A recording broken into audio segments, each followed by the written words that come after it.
Hi, so I'm a sweaty hot mess because I've been for a 5K run and this is free content, so I didn't put my makeup on for you, sorry. But I would like to invite you to do some post-running stretching with me, and this is great for post-running, post-cycling, and also just post maybe HIIT, any kind of body weight exercise that you've been doing, or just to chill out really. So we're going to come down onto the mat. And we're going to start in child's pose. So we're going to take our knees wide, big toes towards one another, bring the arms up, rest the head down. If it's uncomfortable for the knees to be that bent, just bring the hips up a bit higher. Don't push into anything uncomfortable on this lovely Sunday afternoon. We're going to come to our breath. I love starting a session in child's pose because we can really breathe into all of that lung tissue on the back of the rib cage, expanding out through the back.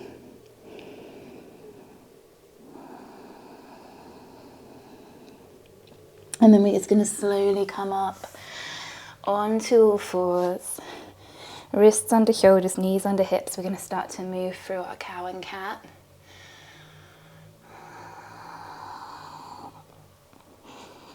Any of you who do my classes all the time know I love a cow and cat. It's in pretty much every session. It's great for your spine and it's great to bring movement. Even if you feel a little bit stiff or some pain in the back, don't push into that pain, but still moving just keeps everything mobile, keeps everything from seizing up. So important. From here, we're just going to come back to a neutral spine. We're going to raise our right arm slowly forwards, and we can take it round, slow flowing circle, brace it back on the mat, lifting that left arm up, slow flowing circle round. Lovely. One more time each side, just opening up through the side body. Doing great. If, like me, you've been doing some exercise, everything's just getting a bit tired as we start to slow it down, that's normal. We're going to step, or maybe you need to give a little hand to that back foot, come forwards into our lunge gaze, forward, stretch out through the hips and the back thigh. And then just going to fold back. Maybe those right toes lift to the sky. I'm going to sink forwards, gaze up. And then just gently come back. Coming forwards, we're going to sink back one more time.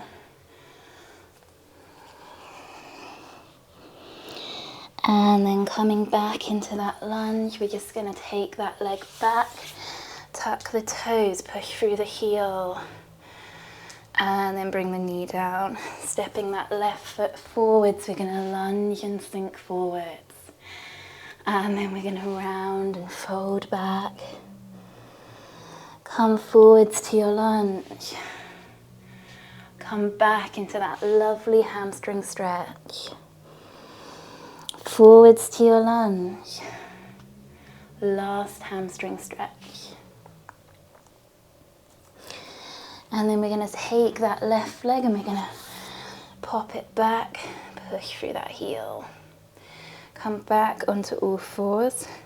Tuck the toes, lift the hips, downward facing dog. We're just going to gently bend each knee slowly, pedaling side to side. And then holding in our dog here. We're going to take our left foot and we're just going to step it behind the right, so you come into a nice deep stretch there. And then bring it back through center, take that right foot over behind the left. Come back into your down dog. Adjust your hands and feet as you need to come forwards to a plank. You can lower your knees or elbows in, down to the floor. Roll the shoulders back, come up into your cobra. And then come back down. Remember, back bends, don't push too deep into them if they feel bad. So from here, maybe you're going to have forearms on the floor. Stay in your sphinx pose. And you can have the elbows really far forward so it's a little bend. You bring your hands right back by the ribs. Lift to your cobra. You can stay here or you might bring your toes in. Squeeze the glutes, draw the shoulders back. fold down. So option here, we're just going to come and stay in our sphinx.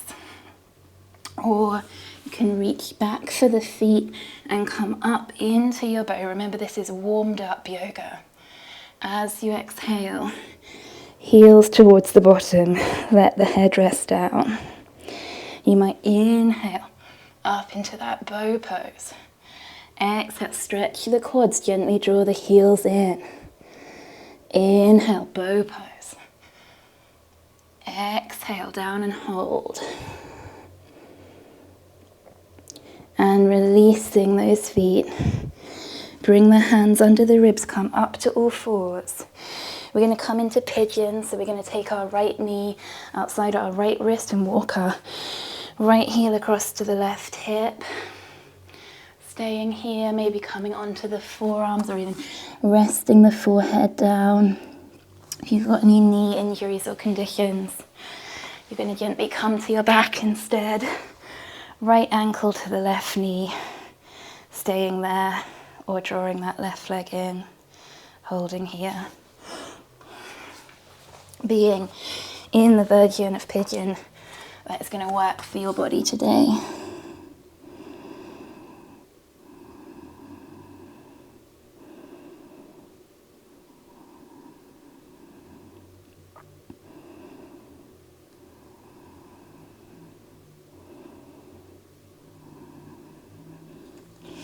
And coming up onto the hands, if you're on your back, just switching to the other side. If you are in this version of pigeon, you might reach back for that heel and have a little balance here.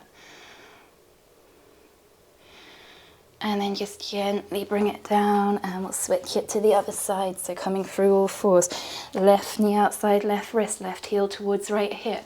Pigeon, doing great. Maybe coming to the forearms. If you're on the back, you've got your left ankle now on your right knee. Maybe you're hugging that right thigh in, maybe not.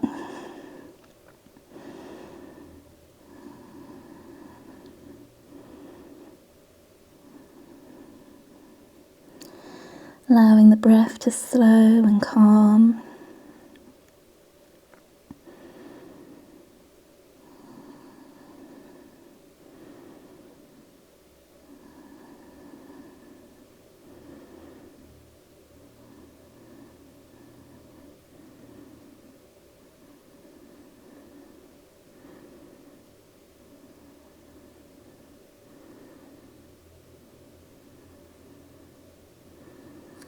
And then we're going to come up onto the hands.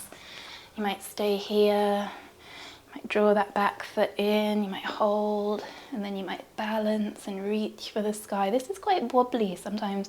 I'm always cheating. If you're a bendy person, you always cheat in this pose because you have more, the hips are wider, so you have more support for them.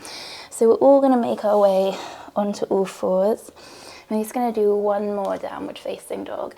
If you quite like these wiggles, you might go for a couple of wiggles first, just to kind of move through the back. We'll go one way and then we'll go back the other. And you can do anything here. It doesn't have to be as silly as what I'm doing. It could be normal cat and cow. And then we're going to come into that down dog, lifting the hips, holding nice and strong, maybe still, having a little bend through. And then from here, you can bring your knees gently down, come to seated, or you can do a little hop, come to seated, and then it's going to do a couple more stretches, and then you're done. So we're going to draw that right foot in against the left thigh. If you need to, you can put a pillow or a block or anything you have under this knee if it's kind of sitting up in the air. We're going to swoop our arms up, reach high. As you exhale, fold over that front leg. Does not matter how far you come.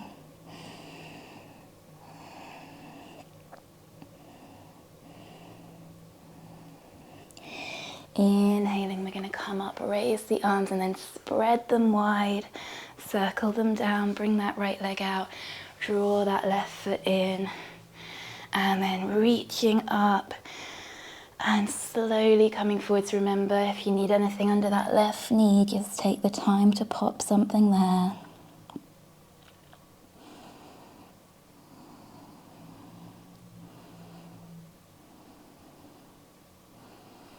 I'm reaching up And we're just going to circle our arms round and bring that leg out in front. We're going to roll our shoulders. Nice. And then coming towards the top of your mat, or just if you're on your floor or a towel, whatever you're on, tucking the chin, we're going to roll down. So we're going to do a bit of a yoga belly twist, but I find this one is very inaccessible to a lot of people. So we're going to come into it by rolling first onto the right side. And if you're already like, oh, I need a pillow under the head, go ahead and put one there. We're going to bring our knees right up. And then this time we're going to take this left arm up and just overhead, rather than worrying about taking it back or anything.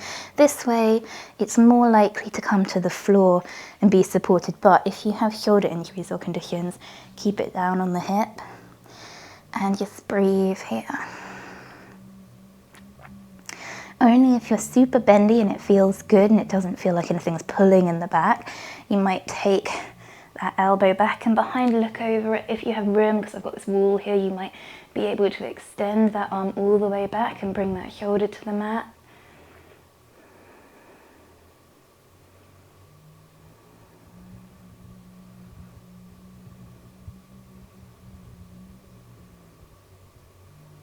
And we're just going to bring that arm down, bring the knees back to center, coming onto the back, and we're going to roll to the other side.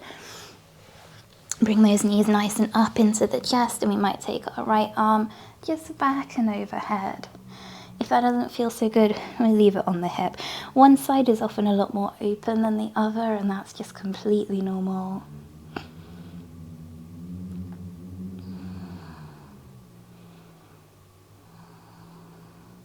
You might start to take that arm out to the side. You can have it bent at the elbow if you don't have the space available to do that. And sometimes it's nice just to change it up and close the eyes or soften the gaze.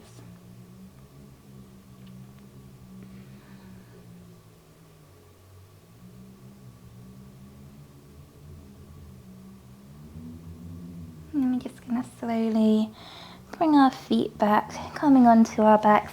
And we're going to finish off with a gentle Upanasana and then Baddha Konasana.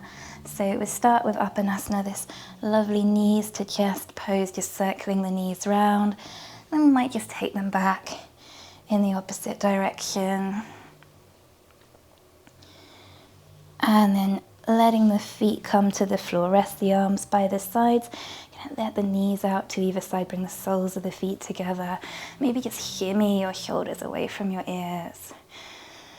And breathe here. If you want to make this ultra deluxe reclined cobbler's pose, you could always have a pillow under the head and maybe a pillow underneath each hip.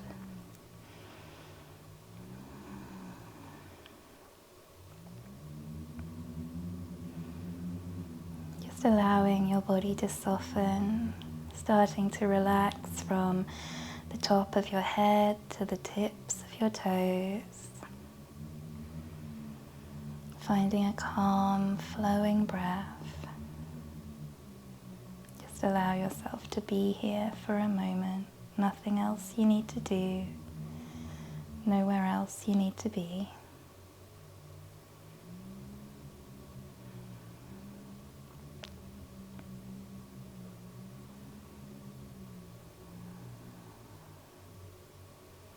And when you're ready to, just starting to move your fingers and toes. And bring your knees up, take any little stretches that might feel good, and then make your way up to seated, and we're done. Have a wonderful rest of your weekend. Thanks.